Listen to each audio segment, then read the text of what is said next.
साथियों, कल दिनांक 6/7/2023 को राष्ट्रीय स्वास्थ्य मिशन के निर्देशक जितेंद्र कुमार सोनी जी द्वारा एक आदेश जारी किया गया। ये आदेश समस्त मुख्य चिकित्सा अधिकारी राजस्थान को इंगित करते हुए Rajasthan contractual hiring to civil post rule 2022 के अंतर्गत जो भी संविदा सेवा नियम बने थे, उन तमाम नियमों को संविदा कर्मियों के संबंध में लागू करवाने के लिए इन चिकित्सा अधिकारियों को इंगित किया और जल्दी इन संविदा सेवा नियमों को लागू करवाने के लिए पाबंद किया। अब अन्य विभागों के संविदा कार्मिक हैं, उनके ये डाउट हो रहा है कि ये आदेश तो सिर्फ चिकित्सा विभाग के लिए ही लागू होगा। ये इस आदेश का शिक्षा विभाग से कोई लेना देना नहीं है, यानी कि शिक्षा विभाग में जो लगे हुए संविदा कर्मी हैं उनके लिए ये रूल, ये नियम लागू नहीं होंगे और ना ही अन्य पंचायती राज डिपार्टमेंट से हैं, चाहे राजीविका डिपार्टमेंट से हैं, नरेगा डिपार्टमेंट से हैं, उन डिपार्टमेंट के तमाम संविदा कर्मी हैं वो यही कह रहे हैं कि ये जो दिशा निर्देश जितेंद्र कुमार सोनी जी द्वारा जारी किए गए हैं ये अन्य संविदा कर्मियों के लिए लागू नहीं होगा। ये तो सिर्फ राष्ट्रीय स्वास्थ्य मिशन यानी कि एनएचएम कार्मिकों के लिए ही ये दिशा निर्देश लागू बने रहेंगे। तो साथियों, अब आपको मैं ये बता देता हूं, जितेंद्र कुमार सोनी जी द्वारा जो ये कल आदेश जारी किया है 8 नियमों का, ये तमाम 8 दिशा निर्देश हर एक संविदा कर्मी, ध्यान से सुने, ये जो 8 दिशा निर्देश जितेंद्र कुमार सोनी जी द्वारा जारी किए गए हैं, ये 8 निर्देश संविदा रूल्स 2022 यानी कि Rajasthan contractual hiring to civil post rule 2022 के नियमों के आधार पर ये दिशा निर्देश बनाए गए हैं। चाहे वो किसी भी विभाग का संविदा कार्मिक हो, चाहे शिक्षा विभाग में शिक्षा सहायक हो, सहायक शिक्षक हो, कनिष्ठ शिक्षक हो, पंचायत शिक्षक हो, विद्यालय सहायक हो, इसी तरह नरेगा कार्मिक, इसमें रोजगार सहायक हो, एमआईएस मैनेजर हो, जैन कार्मिक हो, इसके अलावा राजीविका से लगे हुए संविदा कार्मिक हैं, उन तमाम कार्मिकों के लिए ये 8 दिशा निर्देश लागू होंगे और लागू रहेंगे जब तक उन सेवा नियमों में संशोधन नहीं होता है, तब तक ये 8 दिशा निर्देश हर एक संविदा कर्मी के लिए लागू रहेगा। इसे एक इंडिविजुअल चिकित्सा विभाग का आदेश ना समझें। हाँ, हम ये जरूर कह सकते हैं कि ये जो आदेश है चिकित्सा विभाग के कार्मिकों के लिए लागू रहेगा, लेकिन जो रूल बने हैं, ये जो दिशा निर्देश जितेंद्र कुमार सोनी जी द्वारा लिखे गए हैं, यानी उनके द्वारा ये आदेश जारी हुआ है, इन आदेश में 8 जो नियम, जो दिशा निर्देश लिखे गए हैं, वो हर एक संविदा कर्मी के लिए मान्य होगा। अब वो 8 दिशा निर्देश क्या है उसको हम विस्तार से समझ लेते हैं। कि पहला है कि Rajasthan contractual hiring to civil post rule 2022 के तहत नियुक्त संविदा कार्मिकों के मानदेय से एनपीएस कटौती की जानी है। ये इंपॉर्टेंट खबर है। किसी भी विभाग का कोई भी संविदा कर्मी जो इस रूल्स में शामिल है, एडॉप्ट हैं, उनके लिए 10% एनपीएस कटौती होनी है, वो भी प्रति माह है। वो भी क्या है, प्रति माह होनी है। एक बड़ी बात ये सामने निकल के आई है कि अब जो चिकित्सा विभाग में पीएफ कटौती होती थी, वो अब इन संविदा कर्मियों के लिए ये पीएफ कटौती नहीं होगी। और यही पीएफ कटौती पहले शिक्षा विभाग में भी लागू थी। जो संविदा कर्मी थे, पैरा टीचर्स वगैरह, उनके लिए पीएफ कटौती होती थी। अब इनके लिए भी ये एनपीएस कटौती ही लागू रहेगी, क्योंकि इनको भी अब संविदा रूल्स में मर्ज कर दिया गया है। तो दूसरा दिशा निर्देश है कि संविदा रूल्स 2022 में नियुक्त संविदा कार्मिकों को नियुक्ति आदेशों में अंकित मानदेय समय पर दिया जाना सुनिश्चित करें, क्योंकि नियुक्ति पत्र में साफ लिखा हुआ है कि आप 5 या 10 तारीख से पहले, महीने की 5 या 10 तारीख से पहले इनका पेमेंट, इनका मानदेय बनना जरूरी है। तीसरा दिशा निर्देश है कि संविदा रूल्स 2022 में नियुक्त कार्मिक के मानदेय से एनपीएस कटौती के लिए आहरण वितरण अधिकारी, जो हमारे लिए आहरण वितरण अधिकारी उस क्षेत्र का जो प्रभारी होगा, उस कार्यालय का, वही आहरण वितरण अधिकारी होगा। यानी कि जो डीडीओ या मान के चलो हमारा बिल बनाएगा, उसी बिल का जिसका ऑनलाइन हस्ताक्षर या डिजिटल हस्ताक्षर होता है, वही हमारा आहरण वितरण अधिकारी होगा।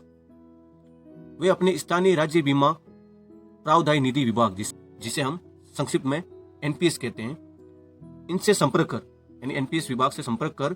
कार्मिकों की भांति प्राण नंबर आवंटित कराकर उनके मानदेय से की गई एनपीएस कटौती की राशि कार्मिक नियोक्ता का अंशदान उनके एनपीएस खाते में प्राण नंबर के अनुसार जमा कराना सुनिश्चित करावे। यानी कि ये भी रूल जो 3 नंबर दिशा निर्देश है, ये भी संविदा रूल्स 2022 में जितने भी संविदा कार्मिक अडॉप्ट हुए हैं, चाहे वो किसी भी विभाग से हो, उनके लिए प्राण नंबर जारी होंगे और उसी प्राण नंबर से हमारी 10% एनपीएस कटौती की जाएगी। वो भी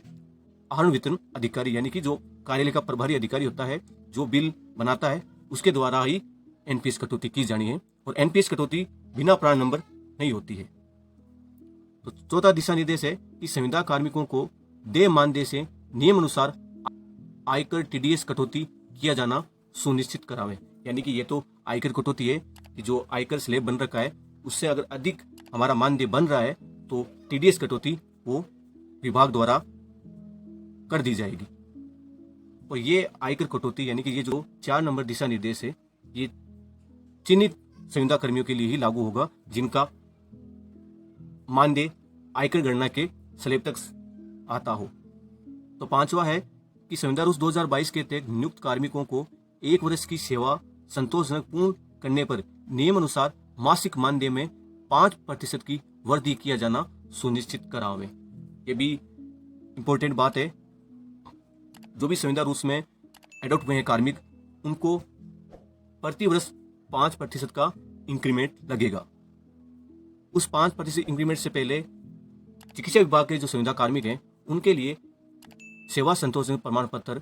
प्रभारी अधिकारी को देना होगा, तभी उनका जो वित्तीय वर्ष बनता है उसी के आधार पर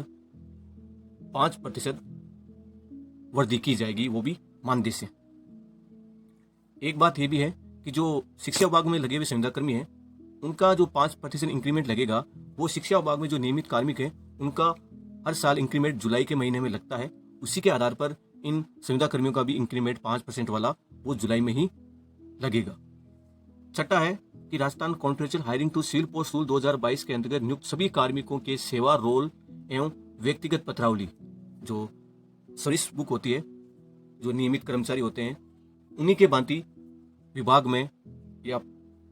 जो कार्यालय होता है जहां हम पदस्थापित हैं, वहां ये सेवा पत्रावली जरूर संधारित किया जाना आवश्यक है, क्योंकि इस सेवा पत्रावली यानी कि सर्विस बुक के आधार पर ही हमें जो सीएल, पीएल या हर साल जो 5% का इंक्रीमेंट लगेगा, टीडीएस वगैरह है, या मान के चलो पीएल, सीएल है या एनपीएस कटौती है, पूरा उसका संधारण उस सर्विस बुक में दर्ज किया जाएगा। वो हर 7वां दिशा निर्देश है कि संधारित की गई व्यक्तिगत पत्रावली यानी सर्विस बुक में नियुक्ति प्रस्ताव के साथ प्रस्तुत सभी दस्तावेज स्कैनिंग कमेटी द्वारा अनुशंसित दस्तावेज, नियुक्ति पत्र, कार्यगणन रिपोर्ट आवश्यक रूप से समाहित किया जाना सुनिश्चित करावे। यानी कि जो भी पत्रावली है व्यक्तिगत एक पर्सनल फाइल होती है, उस पर्सनल फाइल में जो विभाग द्वारा दिया गया नियुक्ति पत्र और आपकी जो भी शैक्षणिक योग्यता है उनके दस्तावेज और कार्यगणन रिपोर्ट, एप्लीकेशन, सारी पत्रावलियों को एक पर्सनल फाइल बनाकर संधारण करने का यह आदेश विभाग द्वारा दिया गया है। जो